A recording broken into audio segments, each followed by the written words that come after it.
Mga kababayan, ang pinag-uusapan po natin dito, napaka-importante po. I want you to take this discussion and talk about it in your homes. Really, try to identify how you feel about it and how you think about it. At this point, I'd like to toss to something that is really, really interesting. Know History, Know Self with Professor Brandon Reilly. Panoorin po natin to.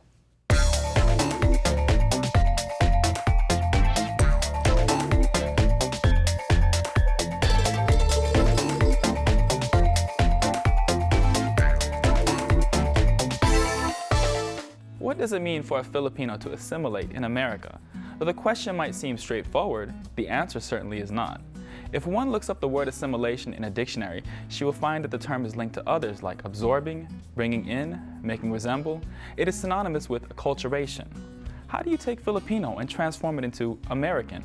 Is such even possible?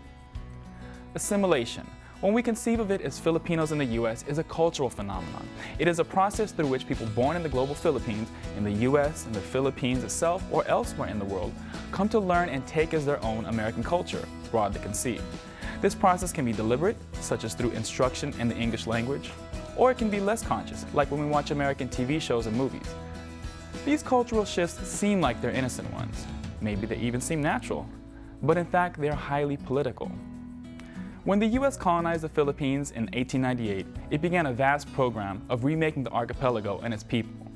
It wanted to make Filipinos modern because Americans presumed Filipinos to be uncivilized primitives, by teaching them democracy, educating them in formal schools, training them in modern occupations, instructing them in the English language, and a whole host of other seemingly minor yet by no means insignificant changes, like getting them to adopt new forms of hygiene, dress, and diet.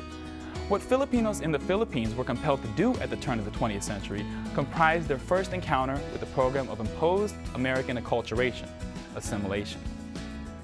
This process wouldn't be terribly different on the other side of the Pacific in the decades thereafter, either during the colonial period from 1898 to 1946 or after the passage in the U.S. of the Immigration and Naturalization Act of 1965, which paved the way for the large Filipino population that now lives in the U.S., numbering more than 3.4 million according to the 2010 census. The issue of assimilating to American culture is therefore something that Filipinos have been dealing with for a long time.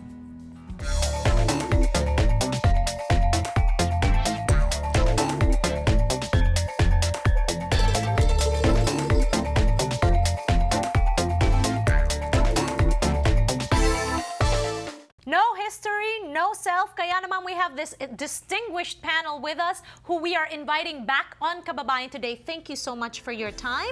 And we'll see you all again next Tuesday. Dito lang po yan for Talk Tuesdays on Kababayan Today.